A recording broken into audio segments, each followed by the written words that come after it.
to the Air Raid Hour, a Buffalo Fanatics video experience.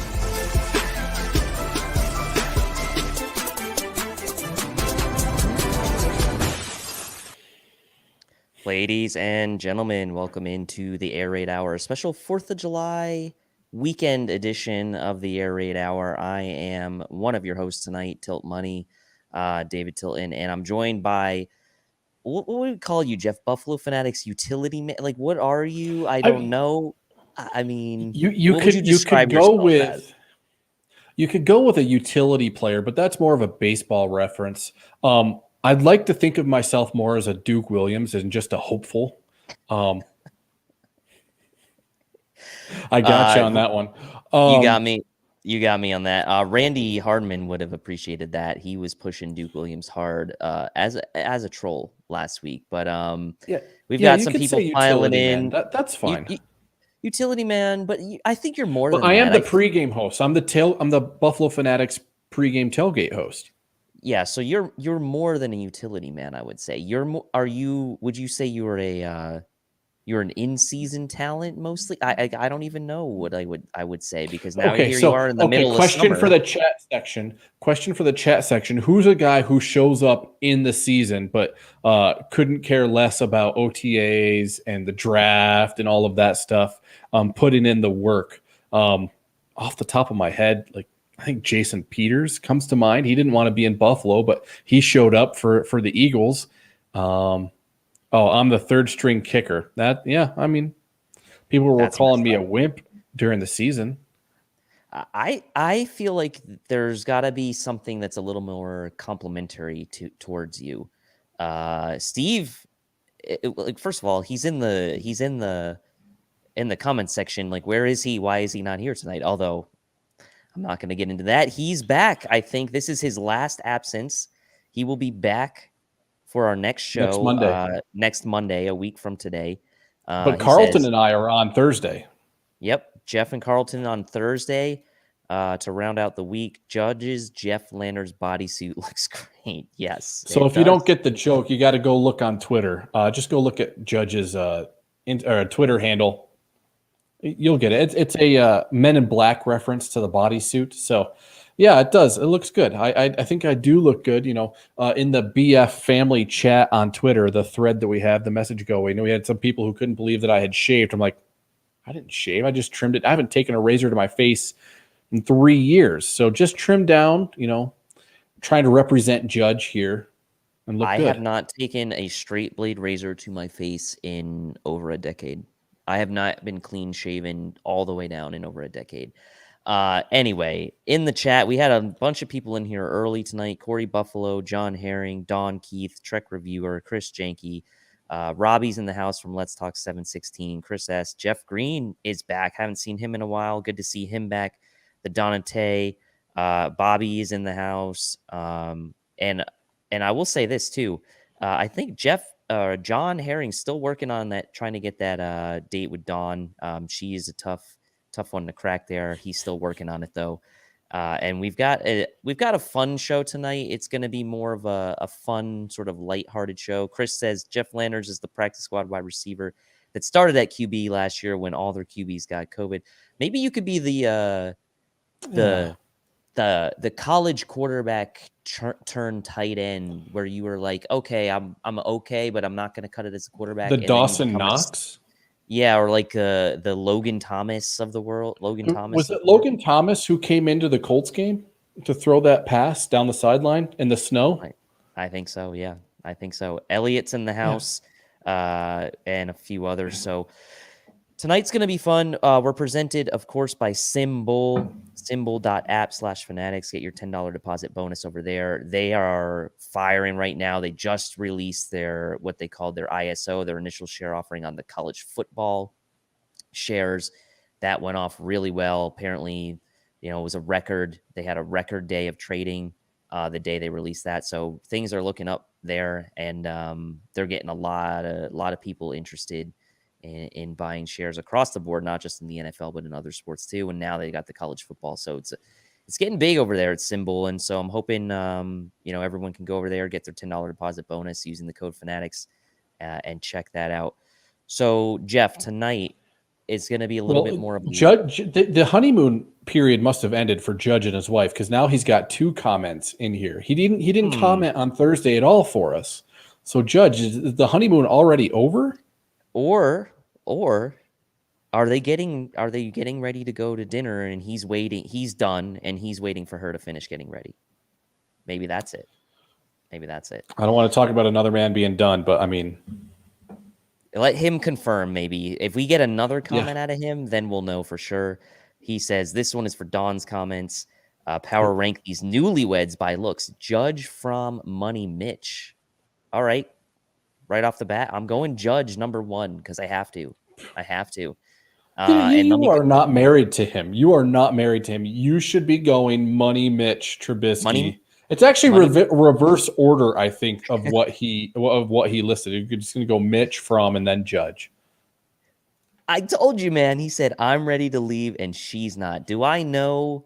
I mean, that was almost too easy, though, actually. Since we have Judge in the comment section, have you guys throughout the offseason, I should say, not the preseason, have you guys had any arguments that I can step in and settle the debate on? Can you remember anything off the top of your head, since you have a third man now who's qualified? Because I don't think Kendall has quite yet reached that stage of qualifying yet. He hasn't, but he's going to pass us at some point. I mean, if he hasn't already, because Kendall is a really smart dude, and this is what, like, he wants to, like, it's too late for me, and it maybe not even too late for Steve, but Kendall is he's a young buck. He's got his whole life ahead of him. He's got a chance to really make something of himself. But as far as arguments, let's see. Well, that's because Steve says, dude, we agree on everything. This is a problem. And I think it's because Steve does not like confrontation. I can kind of tell by his demeanor. He just doesn't like it.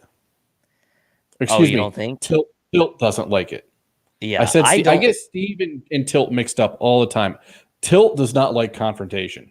I'm not a big fan of confrontation, but I will say, as much as it would play well, I think, on camera for us to disagree, let's say, with each other, I think it's more around delivery, and that's kind of what makes us different. But I will say that he's probably right. We do agree on most things.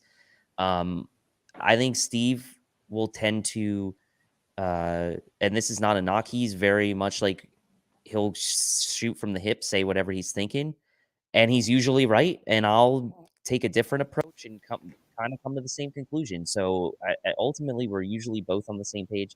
There's a few things I think we've disagreed on. There might have been something around contracts or something, defensive line maybe. I know Steve's like big on F.A. Obata making the team.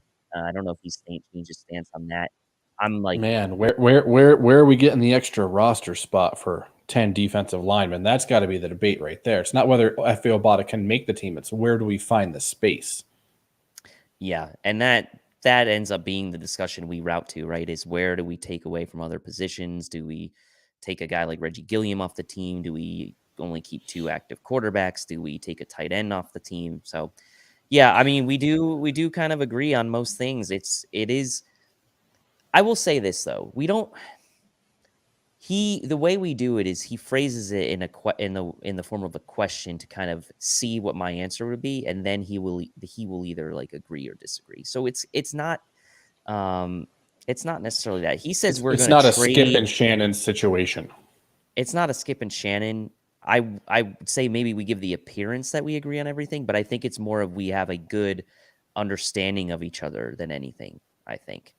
I will say this. I do think that most of our arguments, if you want to call them arguments, they're not even arguments. Most of the time where I'm like if you want to call it calling them out, it's on pronunciation of names of players.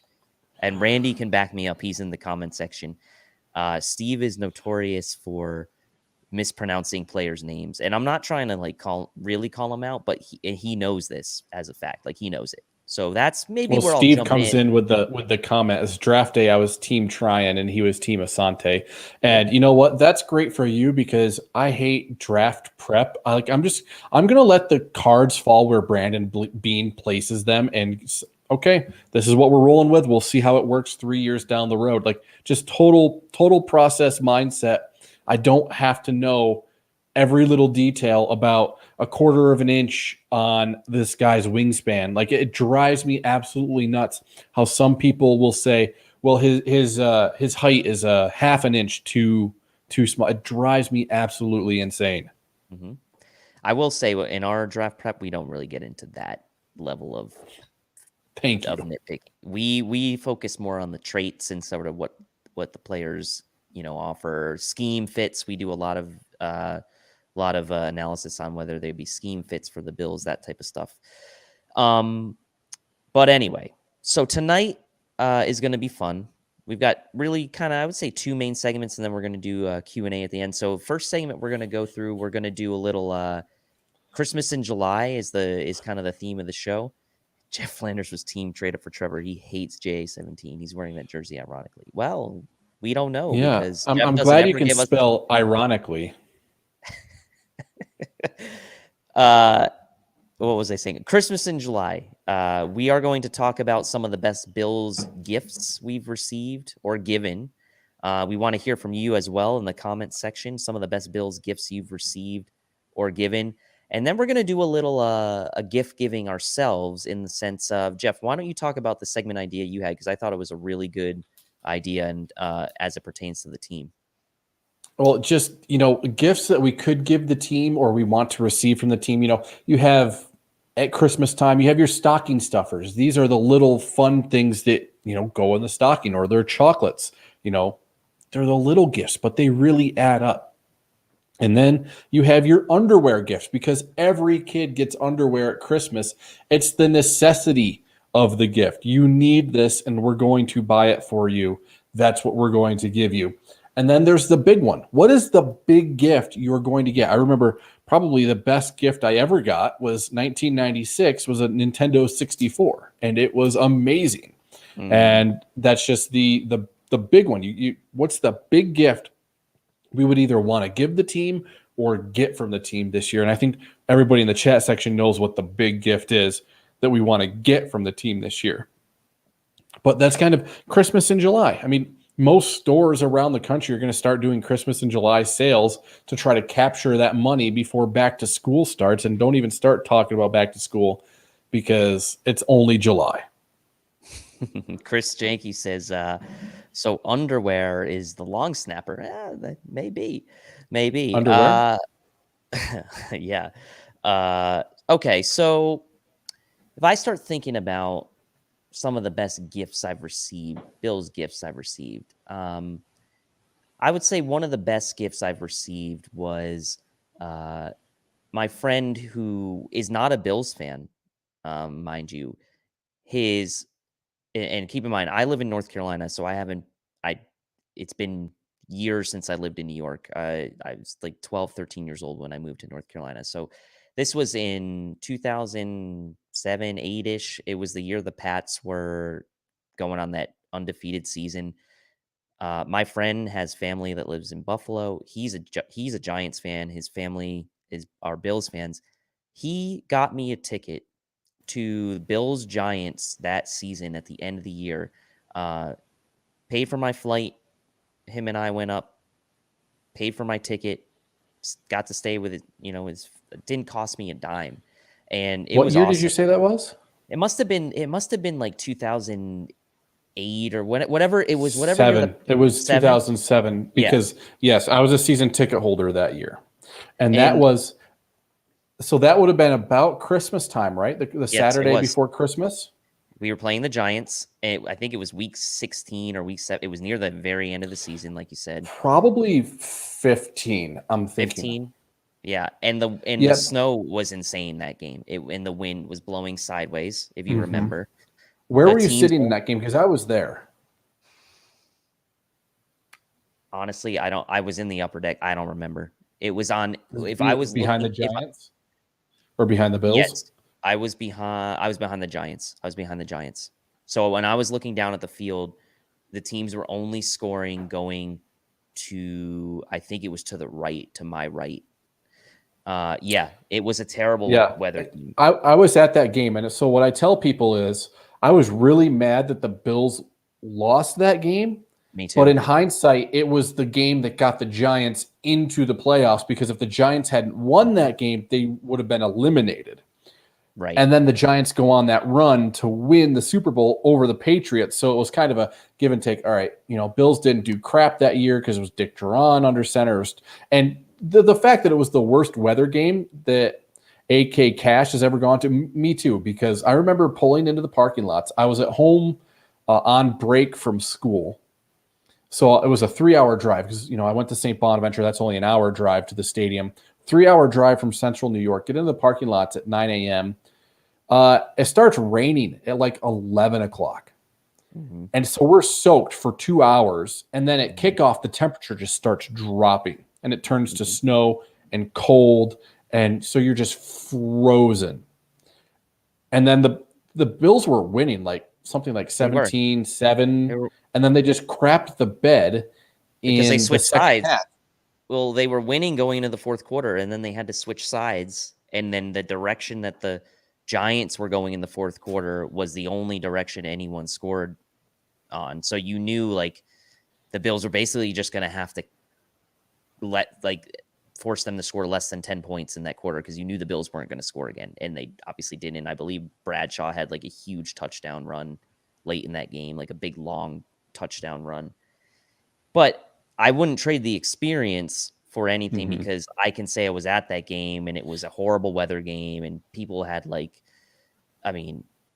you would have thought like it was the summer with the way people were acting. Like they were still into it. They were still, very happy that they were at the game, which I was like, wow, this is incredible. And even though the Bills did lose, you're right, it did actually springboard the Giants, I think, to making that run and then ending up beating the Pats in the Super Bowl. So that was a great gift. I mean, it's a gift, like obviously in a material way with the ticket and everything, but then to actually just go to the game with him, that was cool too. Although him being a Giants fan was kind of annoying because they won, but still not a huge deal. Not a huge deal. So I got to go to the 2003 game, Buffalo at New York Giants in the Meadowlands, and my elementary phys ed teacher, so gym class teacher, his dad was an usher for the Giants when they played at Yankee Stadium. So they had seats forever. And he had season seats, and they were right on the 50, about 25 rows up behind the Giants in the first deck. And that was one of the best environments I've ever gotten to go to, because Giants fans are annoying. And when the Bills are winning, you're just standing up going first down. And I was a junior in high school that year, but that wasn't really a Christmas gift. So when I was 10 in 1996, I turned 10. My dad gave me for Christmas, he gave me the option, you can either go to the Bills-Chiefs game at the end of the season, or you can learn how to ski. Now, in hindsight, now living in the mountains, I wish I had learned how to ski earlier on. But that game was awesome because I think it was, I'm not quite sure if it was Marcus Allen's last game, but it was one of his last games because he may have retired the following season. Same thing with the quarterback.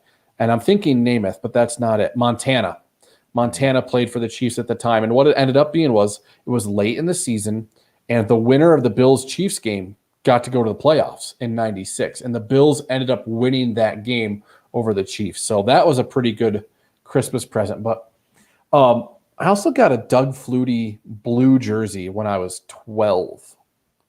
And that was pretty spot on. And if I could find it somewhere, I think I could still squeeze into it.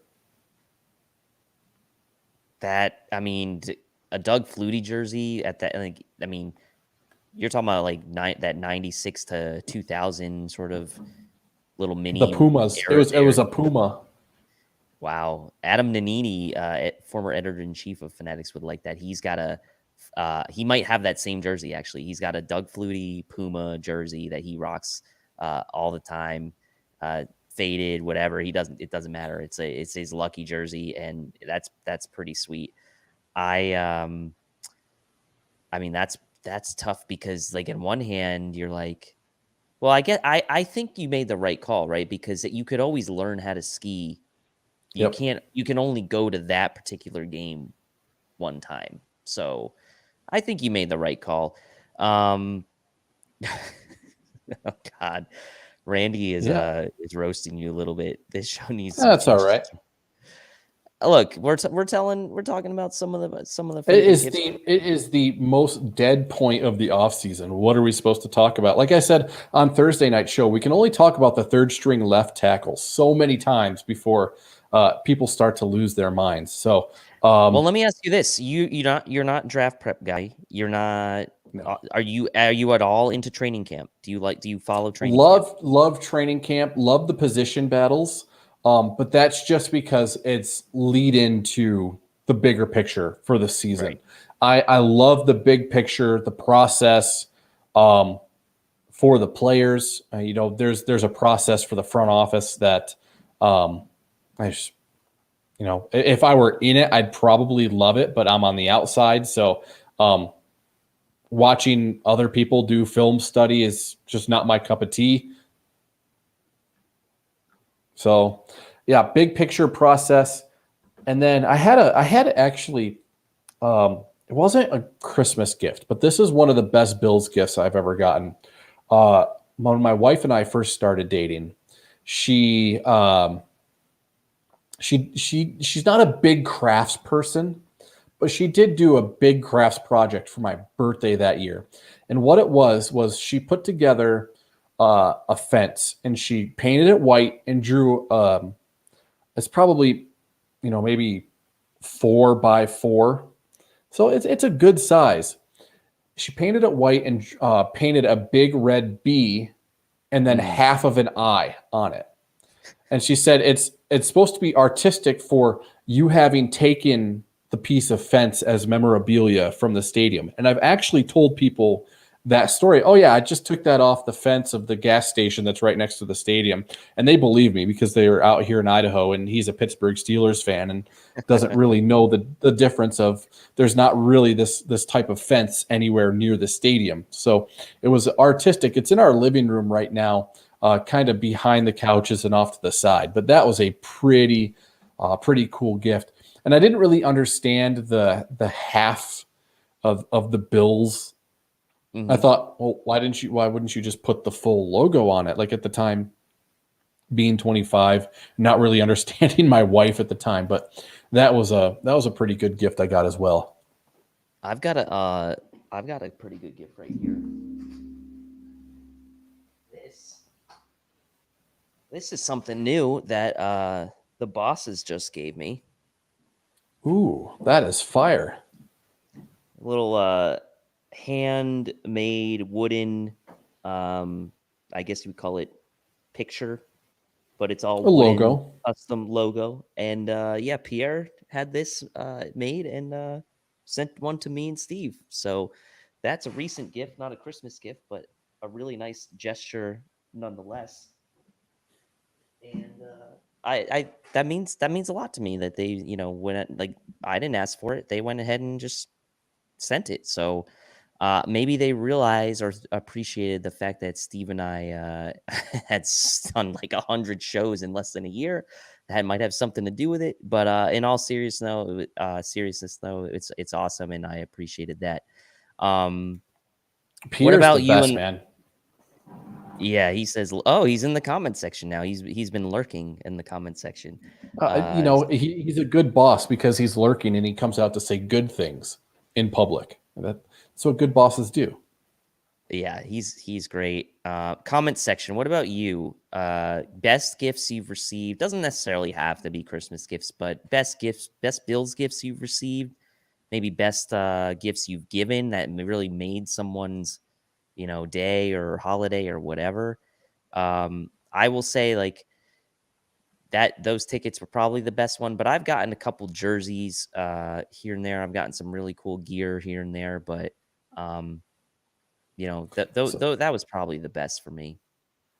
Yeah, tell us in the comment section what you've gotten or what you've given, because I've given a few. I don't give a lot of Bills gifts because I'm the biggest Bills fan, so people know to get that stuff for me. Like my parents don't really care all that much. Although one year I did get my dad a signed Steve Tasker 8x10 photo because he was at the field house signing autographs before one of the games, and so I just kind of hung on to it and then gave it as a gift to my dad for Christmas, which was pretty cool because, someday it might actually come back to me.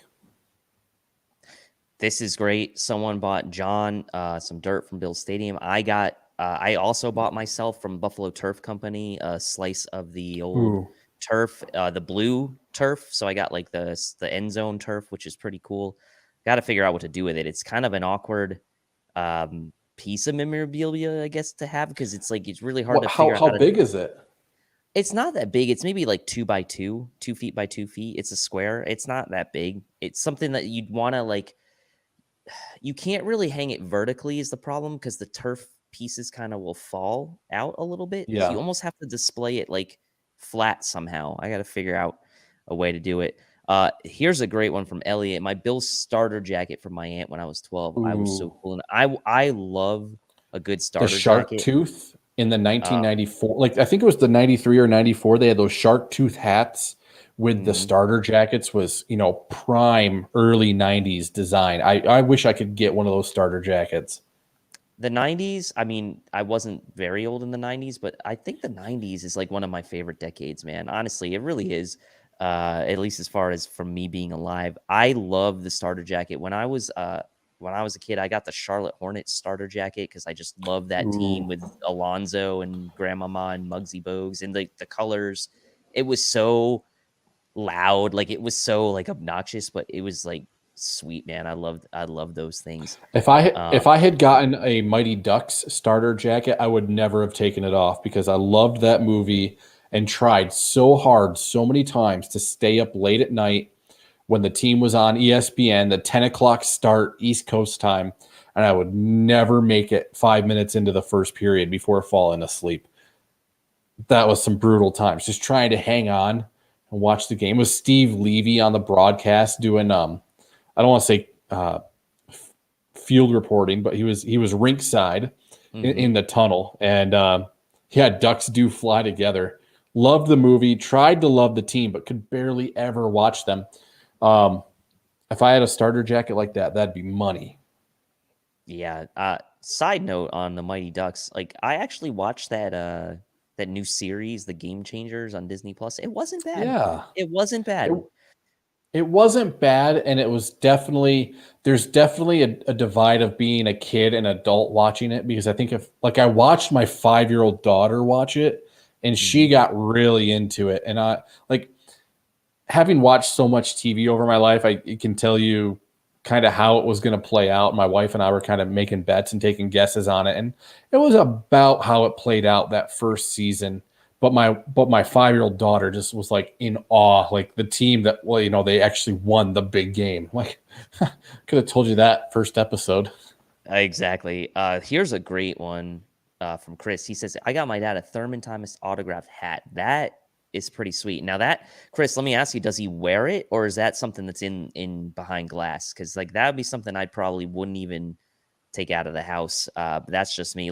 I know people are mixed on this, right? Some people will wear their autographed jerseys out to the bar games. I personally wouldn't do that, but to each their own. That's just not something I would do, to risk spilling wing sauce or something on it. I don't know, but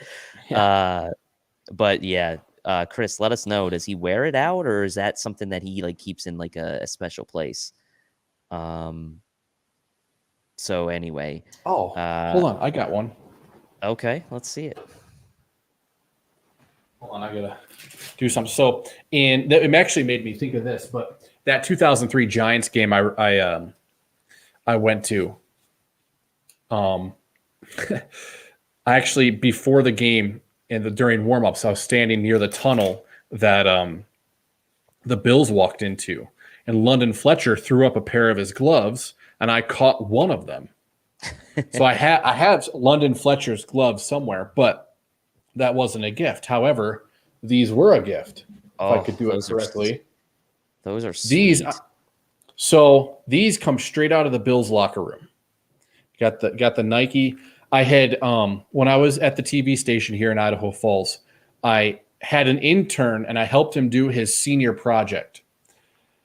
He's Mormon, so in his church there he knows somebody in his church that is the brother of one of the equipment managers in Buffalo. I don't want to say his name on air because I don't want to get him in trouble for sending these sweet gifts. But my intern went through his friend's brother to get these straight out, and these were actually gifted to me for that internship and helping him out with the senior project. So this was a pretty damn good gift as well. Dude, those are sweet. Like, I don't like those are. I would love a good pair of receiver gloves there. Elliot says last season the guys over at Hashtag Sports gave away a hockey goalie helmet signed by Tre'Davious White. That's pretty cool. Yeah, that's pretty damn cool. Get a crossover of the two sports, and obviously we know about the Trey White Goalie Academy. That's Goalie Academy. That's pretty. He could be the next Goldberg. Yeah. What's the dude's name? Kroom. What was that? What's the dude's name on Game Changers? Rube. What was the goalie's name? I can't remember. I can't remember. Krub, I think, or something like that. Krub, maybe. Yeah, Krub. So anyway, I think that that should pretty much wrap up that segment. So Jeff, why don't you lead us into the next one and start us off with this next segment? All right. So what do we want to give the team, or do we want to do from the team first? What do we want to give? Do we want to give the team gifts first, or do we want to say what we want the team to gift to its fans this season? Let's do gift to the fans because I think that'll be easier. And then what we would want to give will be, I think, a little more interesting. And then we can drum that up in the comment section and lead into the Q&A with some of that, I think.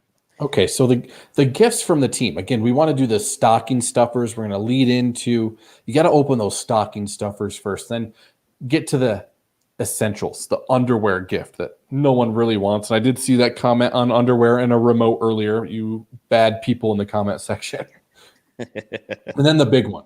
I think we both know what the big one is going to be if the team is going to give us a gift this season. But for the stocking stuffer, what I really want from the team is that opening day win over Pittsburgh.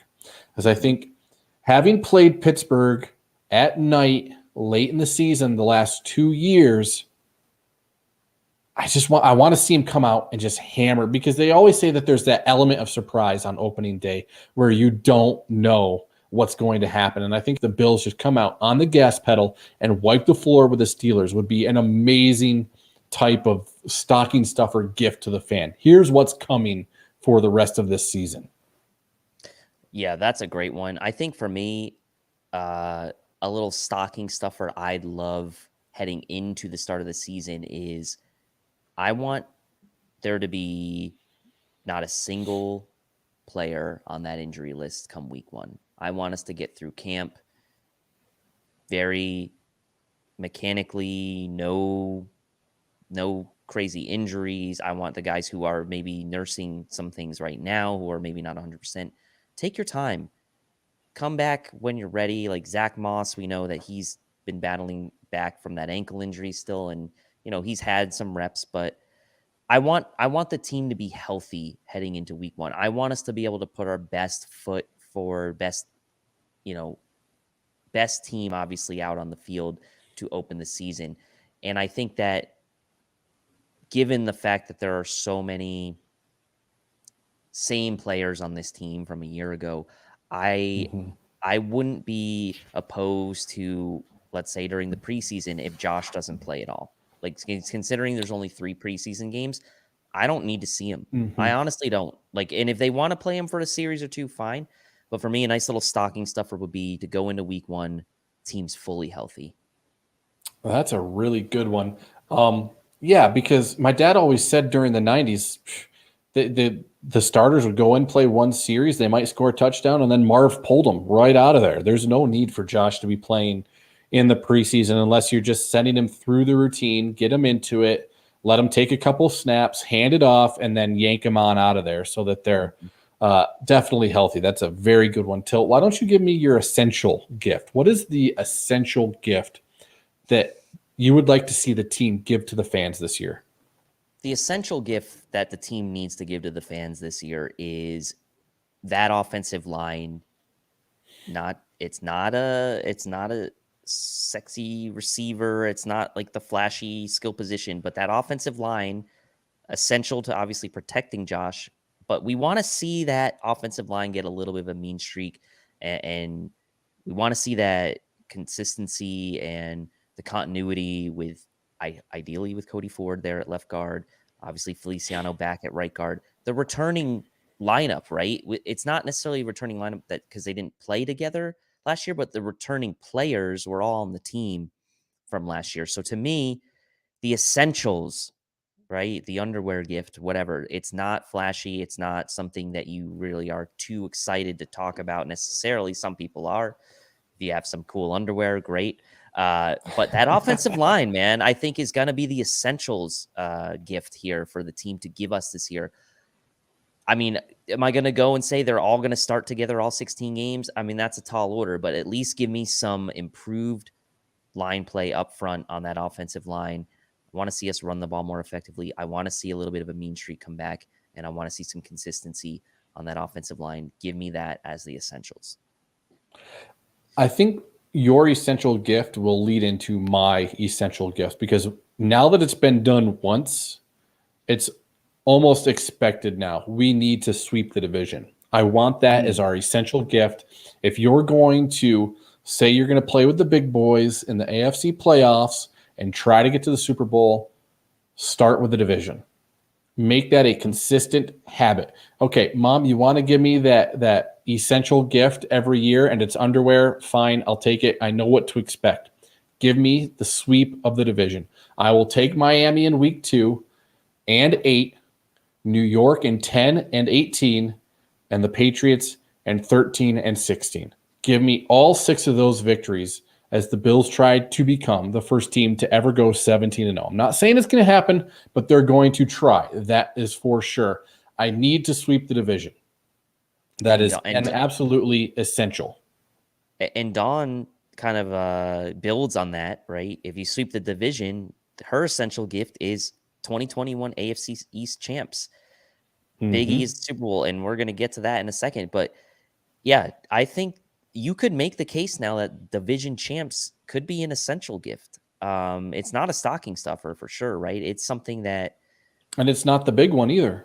It's not the big one either. So yeah, I don't know. Well, I mean, we can call it socks. Would you rather talk socks here, John? Whatever your essential gift is that you get. Underwear is a better word. Yes, it is. But we can debate that whether you like the word underwear or the word socks better. Either or, they're both essential, right? You need them both. I'm wearing flip-flops right now, so it's almost 100 out here. Dude, it's in the 90s here where I am. So, do we even need to build up to what the best gift, your Nintendo 64 of 1996, which I also got? My brothers got it technically because I had already had a PlayStation, but that's besides the point. The Super Nintendo was it for me in like the early 90s. I got that. I never had a regular Nintendo, actually. Oh, I never had a gaming system other than a Atari that didn't even work. So when I got the Super Nintendo in the early 90s, I was like, man, that was it for me. So the big one we know, I mean, it is, right? It's the Lombardi. It's the Super Bowl, the Lombardi trophy. You can't even wrap that to hide it. Like you can't disguise that unless you put it in a box. Chris is taking it a step further. Biggest gift would be beating the Cardinals on a Hail Mary to win the Super Bowl. Now that is deep. But will the Cardinals be good enough to make the Super Bowl this year? Probably not, but this is like, he's been obviously watching the show for a while because this is like Steve level of petty trying to win. So I love that, Chris. That's hilarious. Best gift beat the Cardinals at Hail Mary. That would be pretty sweet. So I mean, that's the Randy obvious Hardman with a little bit of a troll job right here. Let's check this one. Yes. I mean, if anything, he is persistent with his trolling. So I give Randy a lot of credit. Duke Williams to win the wide receiver one. Now that would be an out of nowhere gift. That would be the gift that you're like, wow, I didn't expect to get this, and you kind of pretend to like it. But if that actually happened, I think it would set Bills Mafia ablaze with question marks about what happened to Sean McDermott during the offseason. I really do. Oh man, that's funny. Yeah, that's the gift that you're like, oh, thanks. You don't have the gift receipt, do you? Can I bring it back? You don't have the number 14 over there, do you? Because I'd rather. Exactly. All right, so let's get now into, I think, what's going to be the more interesting. What are we giving to this team this year? Something that we can give or we would want to give to the team. And it can be hypothetical. It's fine. But something, we're going to do the same kind of thing. Stocking stuffer, essentials, big one. So, Jeff, we'll start with you, I guess, on this one. What's your thing you're giving to the team or player from a stocking stuffer perspective? Okay, I want to start with Dawn's comment here because she's coming in with gifts to the team. If I could give them anything, it would be a great pass rush as the stocking stuffer, great defense as the essential, and Josh Allen is the MVP, handing out those 3 letters that every Bills fan wants to see come to Buffalo. So hopefully they sign him before he gets that MVP award because that makes his contract just a little bit cheaper. Unless he wins it, and then they try to sign him. But we can talk about that again on another show. My stocking stuffer is going to be a sellout, rowdy crowd for every home game, especially Pittsburgh and New England. I want to see it week 1 just absolutely go completely bonkers, bananas, whatever you want to say, because we haven't had a full stadium in 2 years almost at that point. So a sellout, rowdy crowd for every game, especially looking forward to it for Pittsburgh. My stocking stuffer is going to be, and it is a stuffer, and it's a star coming back to the defensive line. I think maybe I went a little literal with this one, but I like Star coming back to that middle of the defensive line, kind of setting the tone now for this kind of new look defensive line, if you will, with the 2 rookies, Epinesa coming up into his second year, and Ed Oliver kind of then sliding in next to Star. Star stuffing the middle of that, stuffing the middle of that line, helping out in the run game, really setting the tone for kind of everyone around him, including Tremaine Edmonds behind him, helping in fills. We know there's going to be inconsistency still with a couple of these guys, but I think Star being there as the true stuffer that we've been lacking, or that we lacked last year without him, I think for me, that's where I start. That's where I start with this one. I think that him being back is really going to be a help. And look, and if it's not, okay, we don't really have another option. We're not going to cut him. We could always, make investments down the road in the draft or in free agency, but he's what you've got this year in 2021 to kind of be he's that got guy. that experience too. He's got the experience. He's what you've got. And here's the thing with Star. When he first came back to OTAs, there were people on Bills social media, and not the official account, but Bills fans, Bills Mafia on social media going, well, Coach McDermott said he's got a lot of catching up to do, so he's clearly not where the team wants him to be. And I'm sitting there going, like no shit, Sherlock, because it's June and there's not a single player on the team that is where the coach wants them to be. It's June. You're supposed to be putting in the hard work right now. You're supposed to be trying your damnedest to get better at this point. So not worried about Star coming back at all, and actually think maybe the year off will help his legs at this point in his career. Mm-hmm. Maybe it helps his stamina and he can go deeper into the season. I mean, I know it was for steroids, but look at what A-Rod did the season after he got suspended. If anybody wants to go back and check out those stats, it was pretty impressive what he did after having that year off. So I don't think it's going to hurt as much as people will want to say if they're on the negative star bandwagon. Yeah, I just find it hard to be kind of too negative on him, given what we saw last year with the run D. I think that you can say that maybe I would say even going into last year, there were people before the season started said we're not going to miss him that much because he wasn't that good. And then you had people saying we are going to miss him because he's not a box score filler. Like he's doing yeoman's work basically on that defensive line. And he's not going to be the guy that you recognize every time. Eric says, I would give them running lanes for Moss, Singletary, and Breida and a pass rush. And that's a great stocking stuffer because, those little things add up, like you said, like the little things that collectively make up the entire stocking is really, that could be running lanes, for these guys. So I like that one. That's a good one.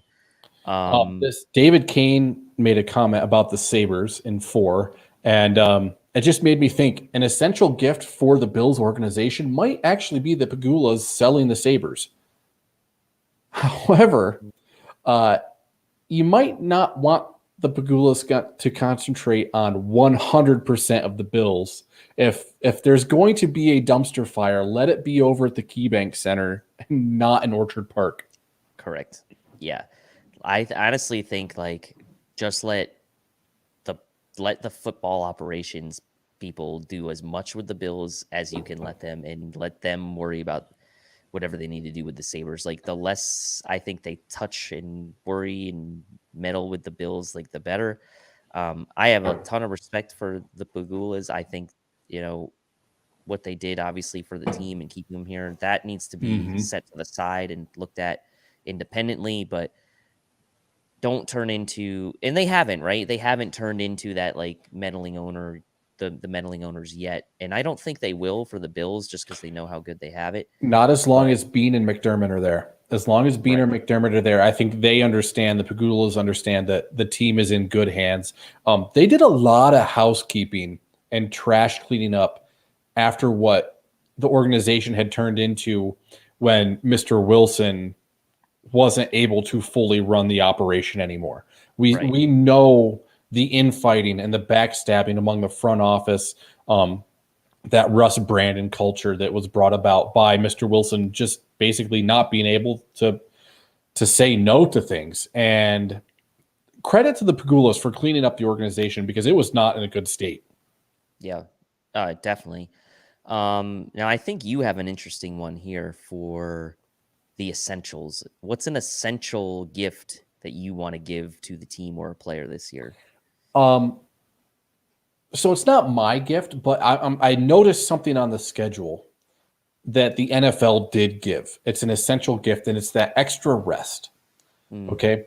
It's an extra 3 days of rest before playing New England. So their Bills will be coming off of the Thanksgiving game at New Orleans, and then they don't play until the following week on Monday night against New England in Buffalo. So they have an extra 3 full days of rest that is going to be absolutely essential that time of year, because that stretch becomes Monday night against New England and then Sunday on the road at Tampa Bay. It's going to be critical.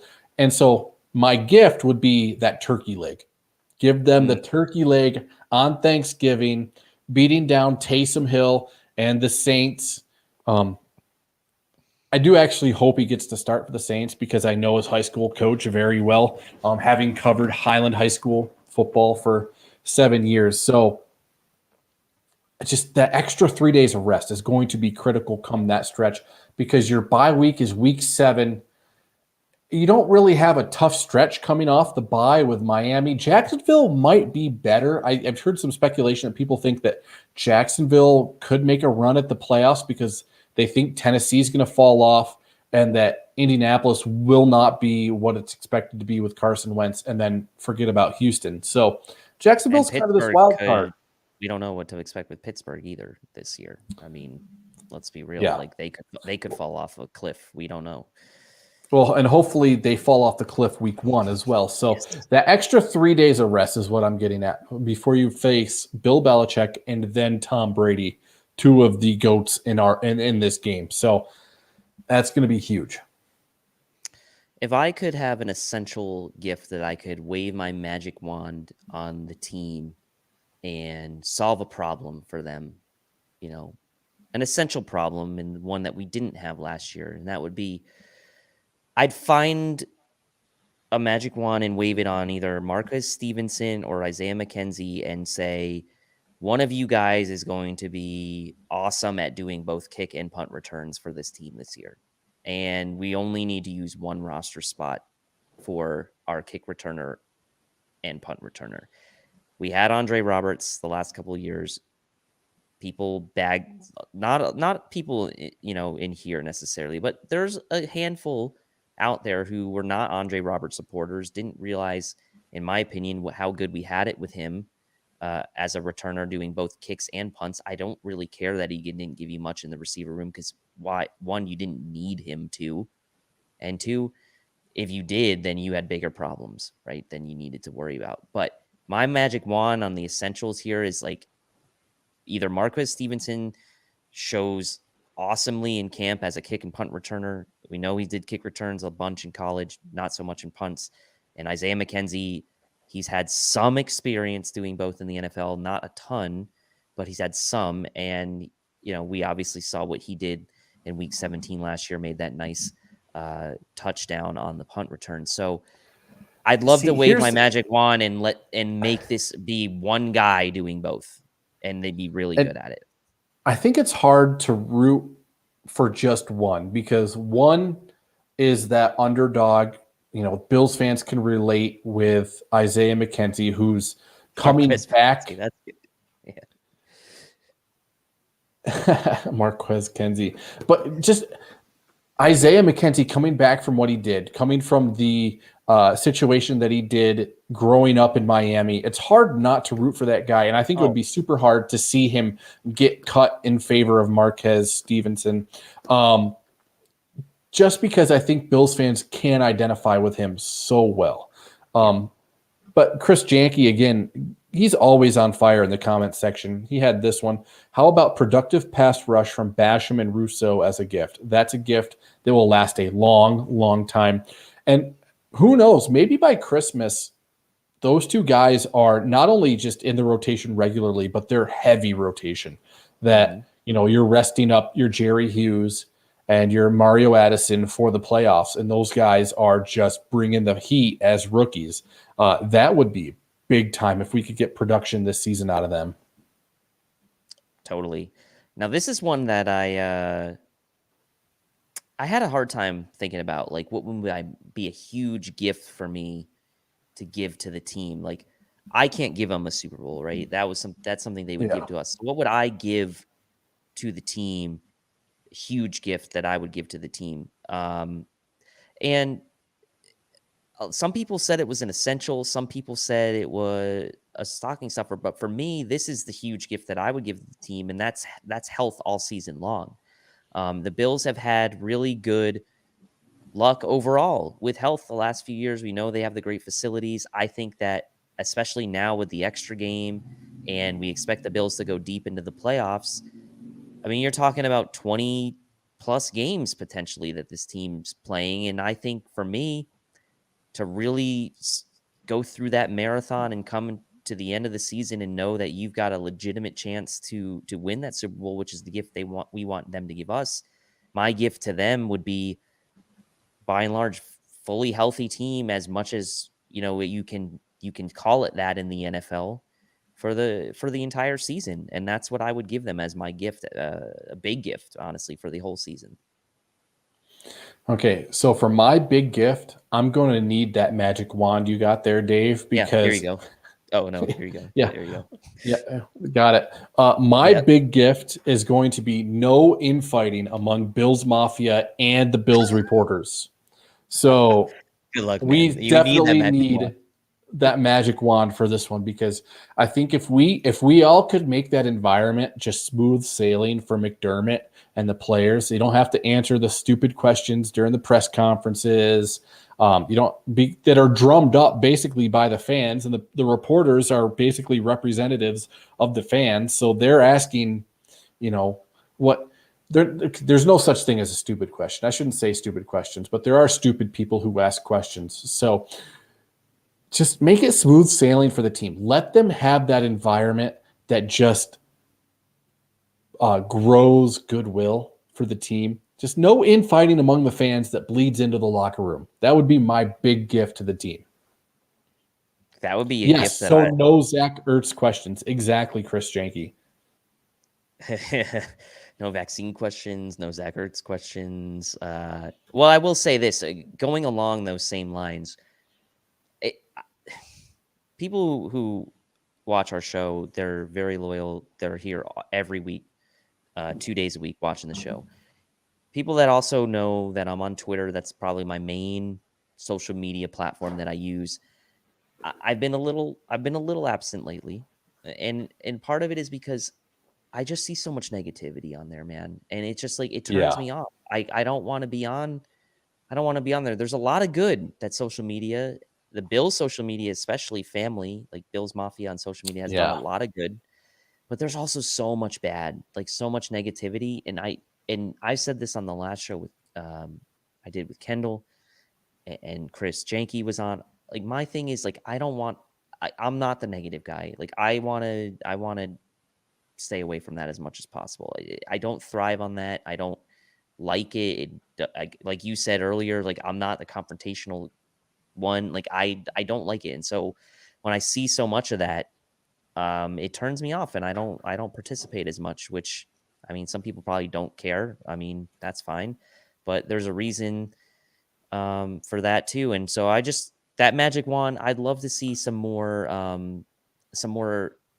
we talk about ourselves as like a family as Bills Mafia, but it doesn't feel that way all the time. So I'd love to see us act more like that online with each other as well. All right. Jeffrey Green coming in with a comment. And the reason I put this up is because his name is Jeff Erry Green, E-R-Y. That is the way to go, my friend. I am Jeff Erry as well, Jefffery. It is uncommon, an unconventional way to spell Jeffrey. But he says, Bills 13-4 this year. Josh Allen throws for 4,000 yards and 50 touchdowns. I'm going to go one up on that, Jeffrey, and say Josh Allen hits 5,000 yards with that extra game.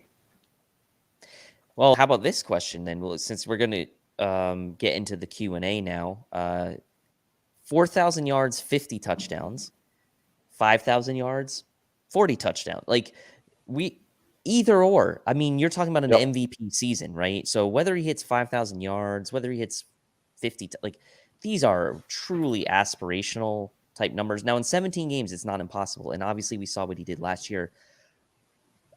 I am not going to put as much, I think, weight on the statistics this year as maybe we did last year, because he was so much in that MVP run. I'm way more concerned with wins. And obviously we're going to win a ton of games if Josh Allen plays well. The statistics will follow. If we Coach Kendall is rubbing off on you. It's all about the win. Coach Kendall, his assistant running back position out in Los Angeles for a high school, he's rubbing off on you, I can tell you. The thing is that if we're winning, the stats will be there, right? The stats will be there if we're winning. I mean, it's not totally comparable because Dallas's defense was historically bad last year, like very, very bad. Yeah. But before Dak Prescott got hurt, Dallas was an average football team. They were probably right around 500. We know that division was trash last year, but Dak was setting the world on fire with statistics because that defense was so bad. Dallas was having to put up 40, 50 points a game just to even be in games because their defense was so bad. The statistics don't mean everything. The wins matter. And if the Bills stylistically don't change it too much from what they were last year, we're still going to be a very passing heavy team. Those statistics will come. We got to win the games. That's the most important thing. And if Josh statistically is similar to what he was last year, even in one more game, I honestly don't think people are going to complain about it if we're 13-4 or 14-3. Yeah, I don't think so at all. The thing is, in 716 Beast came in and says, love to see our defense take over, and if Allen plays even half as good as last year, we're golden, which is true because Allen took a massive step forward last year. So I wouldn't expect anything other than at the floor, maybe a step back. If he took a step back this year, that would be a floor. And I'm not saying a huge step, but just a small step would be, if you follow stocks and you see how they go up and down, up and down, up and down. Josh went straight up last year. He's bound to come down just a little bit. That's okay. What I would love to see is this team marry 2020 Josh Allen with that 2017 defensive effort that we got out of this defense. Because I don't think we've seen the level of that defensive effort, because it seemed like maybe in 2019, the defense really helped carry Josh. Mm-hmm. But I recall 2017, the Tre'Davious White fumble return against Atlanta. When we went into Atlanta, they're coming off the Super Bowl appearance, and we go in and just crap on them in their new home. I think we were playing in Mercedes-Benz, the new one, for that game, because I think it was brand new that year. That was just an amazing game, amazing defensive effort, all 2017, which helped Tyrod get them into the playoffs. If we could get that 2017 effort with the 2020 Josh Allen, this team would absolutely be in that final game of the season.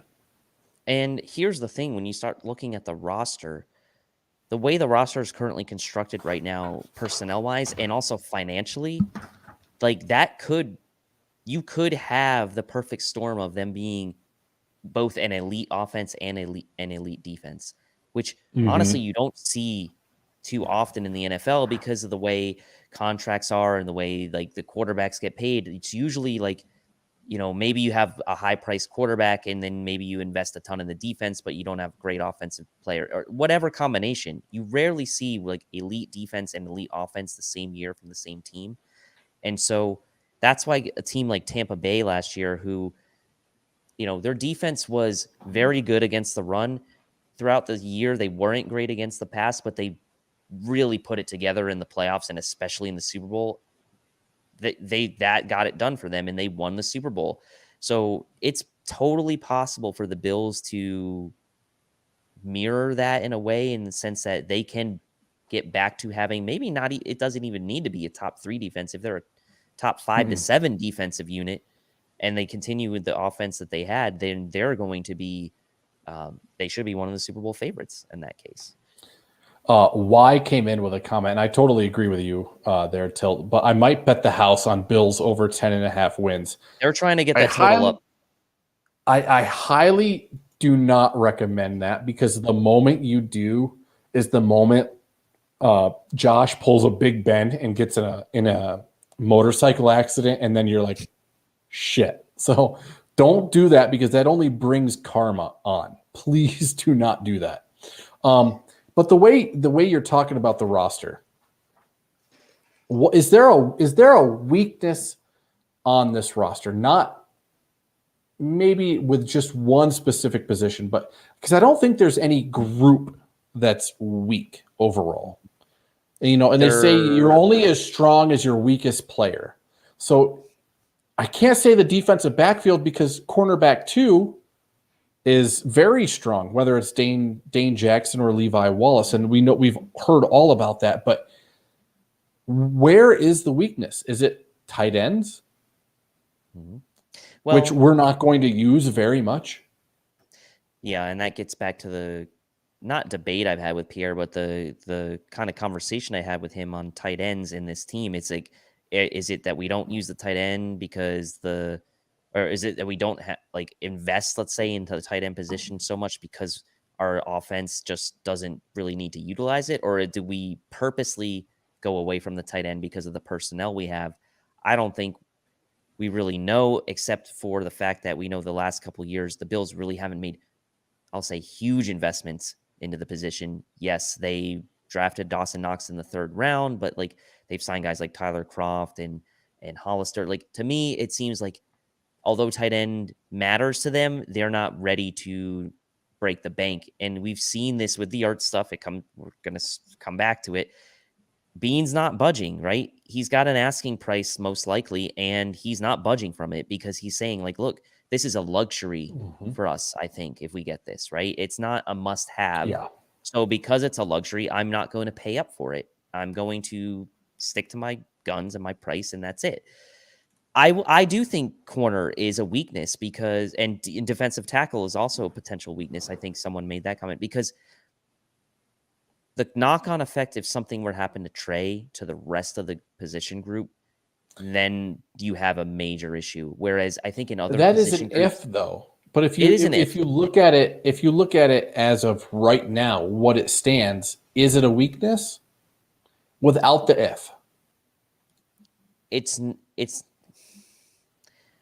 not necessarily a weakness, but it might be the weakest part of the roster, which shows you that it's a great roster. Yeah. So that would be the way I would phrase I it. agree. I got nothing else to add to that because I think I'm team Dane Jackson on the inside just because he's the underdog and he's looking up at Levi Wallace. But again, I don't know exactly what happened in OTAs and how the coaches saw that during mini camps and what they're deciding. But if Dane, like, I'd be perfectly happy if Dane Jackson was given the shot and he went out and balled out.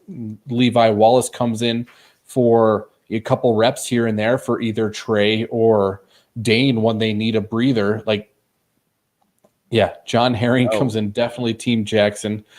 Kick and punt return. How did I not even mention this? I just talked about it. Kick and punt returns is weakness. Yeah, for sure. Yeah.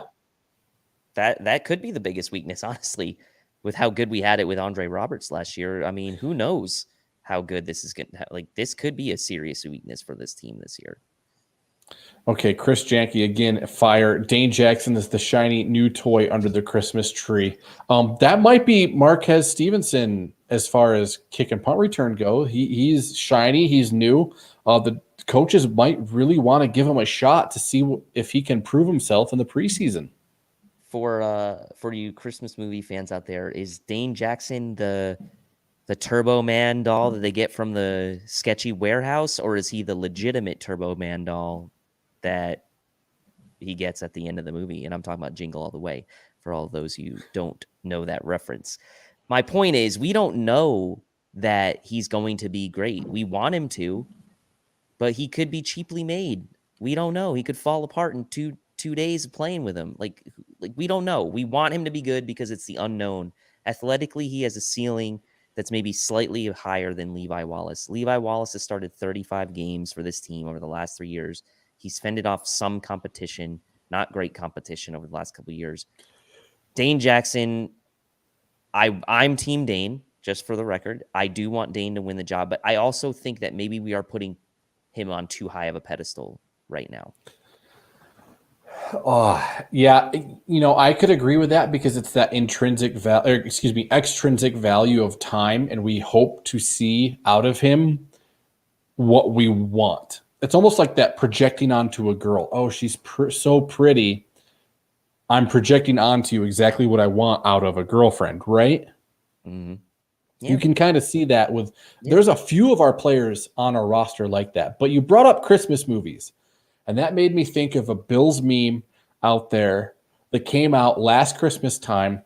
That was Cousin Eddie in Vacation. I think it was Christmas Vacation.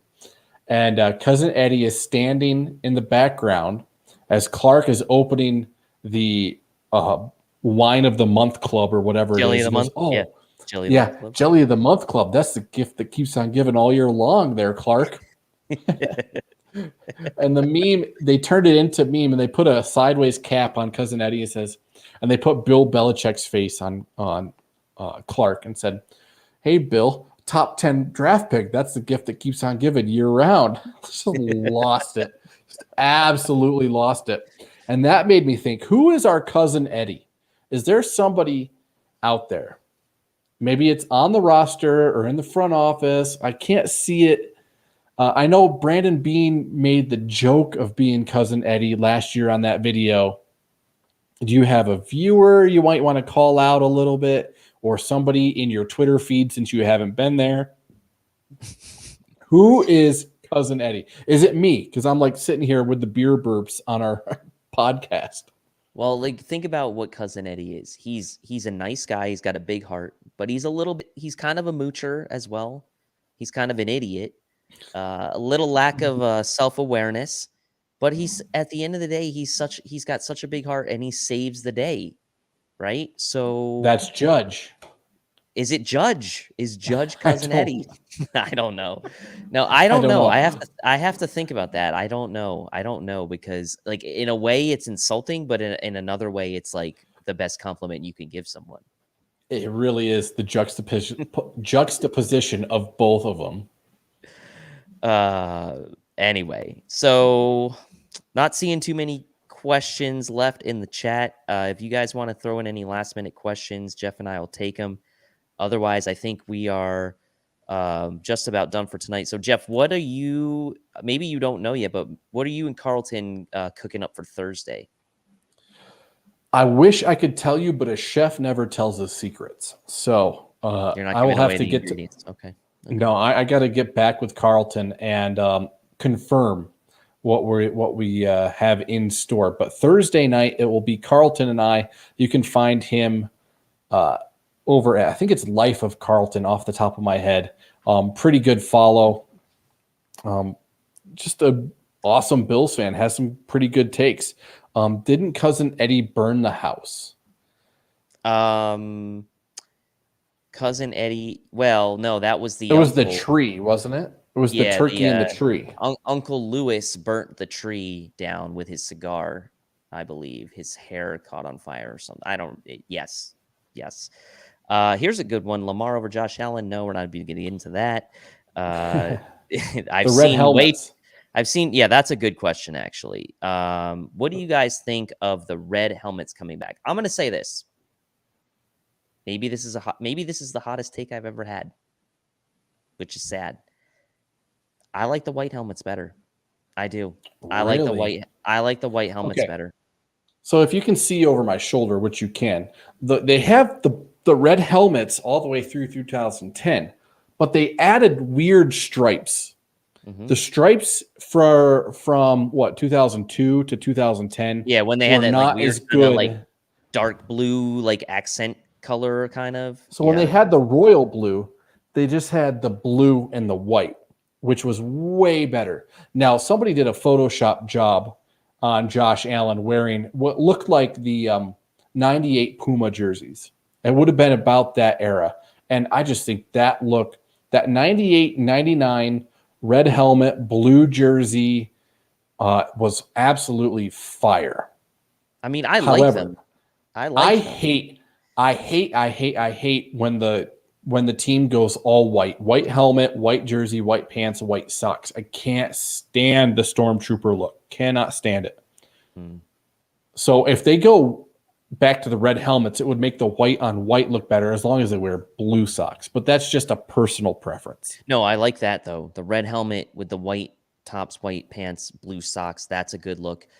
Or even if we could get the Red Sox back. Even though I hate the Boston Red Sox, I would like to see the Bills wear Red Sox again. Where do you come out on the Color Rush red jerseys? Okay. If they could switch it up and do the red jerseys with like blue pants or white pants, or do the blue jerseys with the red pants, like switch it up, do something different. But again, I don't like all the all red because it looks like the Star Wars characters that are defending the Emperor. I don't know exactly what they're called, or the Red Ranger on Star Wars. I don't like it. The all red doesn't feel Bills to me, is how I'll put it. Like it feels like it's a different team. I would rather have the red end zones than the red jerseys. Mm-hmm. I agree. Plus, the red just hurts my eyes because I'm colorblind, so I prefer softer color than that. When the Jets and the Bills played each other, and it was the red jerseys for the Bills and the green for the Jets, I was like instant migraine. Like I couldn't freaking watch that game, man. It was awful. Thank you, Daniel, who comes in and tells me that they're Imperial Guards. There you go. That protect the Emperor. The all reds. That's what I think of when I see the all reds. That's a great. I hadn't thought of that, but that's actually like spot on. That's perfect.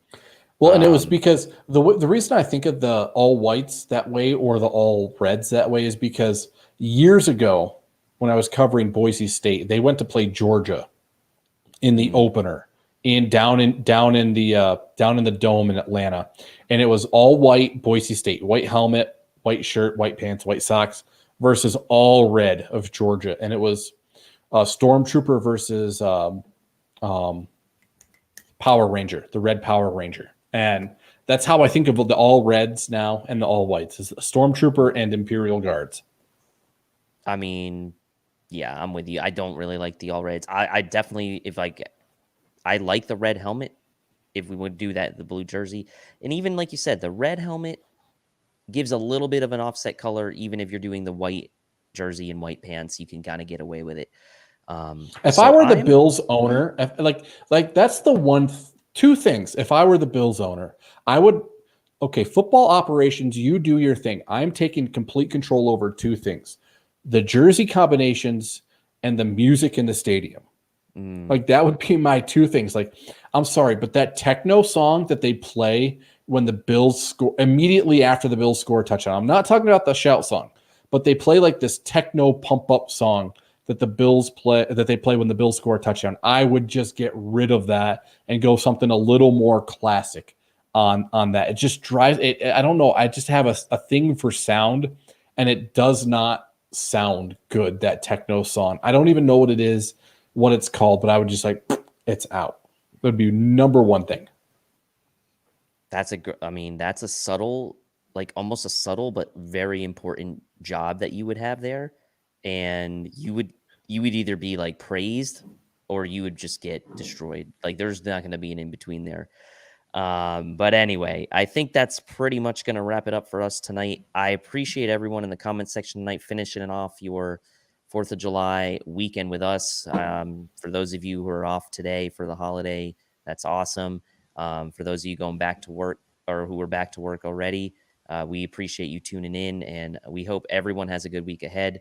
Don't forget to check out Jeff and Carlton on Thursday in the normal Air Raid hour slot.